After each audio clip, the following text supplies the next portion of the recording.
The Lodge is a horror movie. And how did that happen?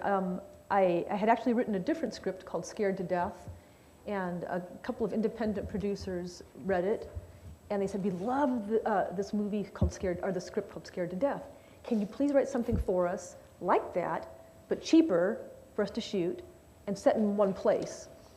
And so I said, let's talk, let's come up with some scenarios. So we put together like 5 scenarios, and I asked them, which one of these do you like best? And they said, we like this one.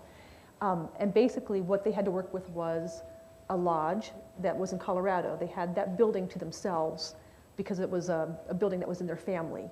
So they wanted everything to take place inside the lodge. So we called it the Lodge. And lots of interesting things happened during that writing process. One was we had 1 month to write it, so it was kind of fast and furious. And then about 2 weeks before they started shooting, they said, we love the script. Can you now please add a little girl to the mix? And I said, what kind of little girl do you want? And they said, just a creepy little girl, we don't care. So I threw in this creepy little girl. Was this right after The Ring or something like that? I don't remember. It was in 2008, so I don't remember if The Ring was out then or not. But all of a sudden, like, everybody wanted creepy little girls. Maybe Orphan was out then, I don't know. So we put a creepy little girl in the mix, and it actually worked. But the one thing that, I think you probably know the story, it's becoming infamous now, but I asked the producers, I said, I'm writing some night scenes. I said, is that okay? Can you guys shoot night scenes? Do you have the budget for that? Because it's always more money when you do a night shoot. And they said, oh yeah, we love night scenes. Bring the night scenes on because it's a horror movie. We want dark, dark, dark. And so I gave them night scenes. And in particular, if you can follow this plot, it's a couple who are at a lodge for a weekend. It's a getaway for this couple. And this young man's going to propose to his girlfriend.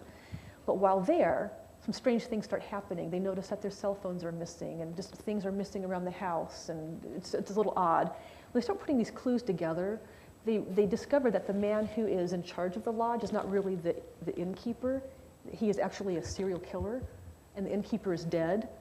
And so they quickly try to flee this lodge, but again, they can't find their cell phones, their car is, the wires are cut, everything goes wrong. But this was supposed to take place at night in Colorado, where there are a lot of cliffs around. And I thought, great, because if we were all together at a lodge and it's night and we have to flee, we're going to be a little bit careful, yes, because there are cliffs. We're not going to just race out into the darkness and fall over a cliff. So they decided to shoot it during the day, where it takes all that extra element of thrill out. You can see where the cliffs are, so you can run the other way. They kind of overlooked that little piece. And so for me, it's more like a horror comedy. The script, the movie went, I think, to DVD. It found distribution. It's on Netflix. Yes, okay. And so thank you. You guys know more than I do about the lodge.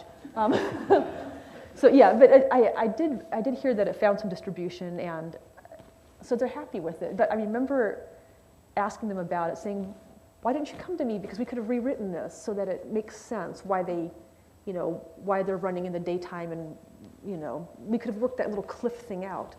And they said, oh, it's just a horror movie, who cares? And my whole thing was, I do, you're laughing, because I care, because my name's on the screen now, and people will say, this writer, what is she thinking? This is such a bad movie, and they blame it on the writer. But this will happen when you write for somebody else. It's their baby, and you have to give them what they want, and then walk away from it when you're done. But you always try to give them not just what they want, but to give them what you think is a cracking good script to start with, so that by the time they whittle it down and water it down and change things around, it's still okay, So that's my my horror story.